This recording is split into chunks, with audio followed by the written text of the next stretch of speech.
આ ભાઈએ પોપટને કિડનેપ કર્યો તો મેં છોડાવ્યો છે. ત્યારબાદ હું ત્યાં ગયો વિઝિટ કરવા અને પછી આ પોપટને મને બતાવ્યો એટલે મને બહાર કાઢ્યો.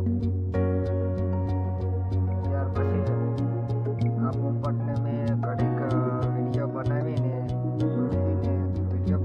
ત્યાર પછી એને બહાર કાઢ્યો અને ત્યાર પછી સામેની ઓરડી જે રહી એમાં પૂરેલા હતો.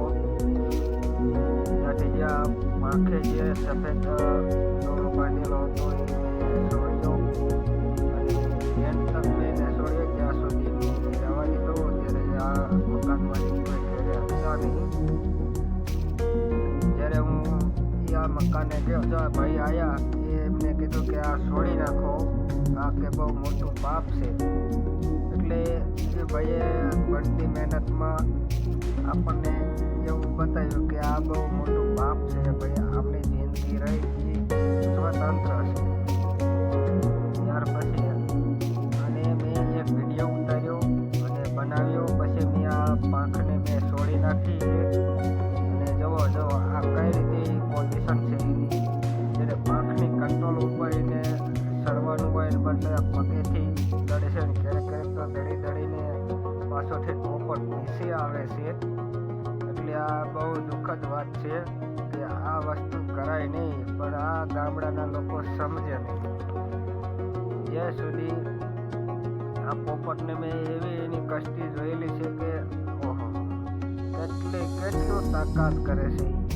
ત્યાં એને ભાગવા માટે કોશિશ કરે છે છતાં ભાઈ સમજતા નથી શું કરવા લોકોને.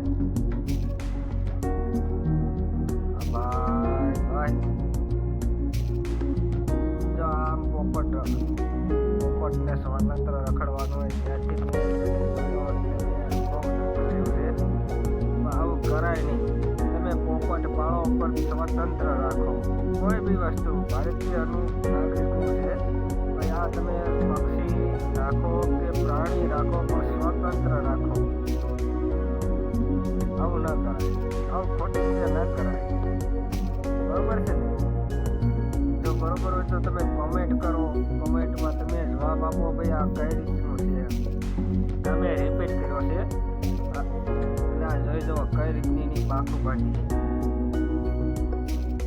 જુઓ અને આ ભાઈ ટમેટા ને એવું ખવાતા. પછી અમે એને ફોન કર્યો અને તે ના કે અમે ટમેટા ને એવું ખવડાવી છે અને ફાટી જશે.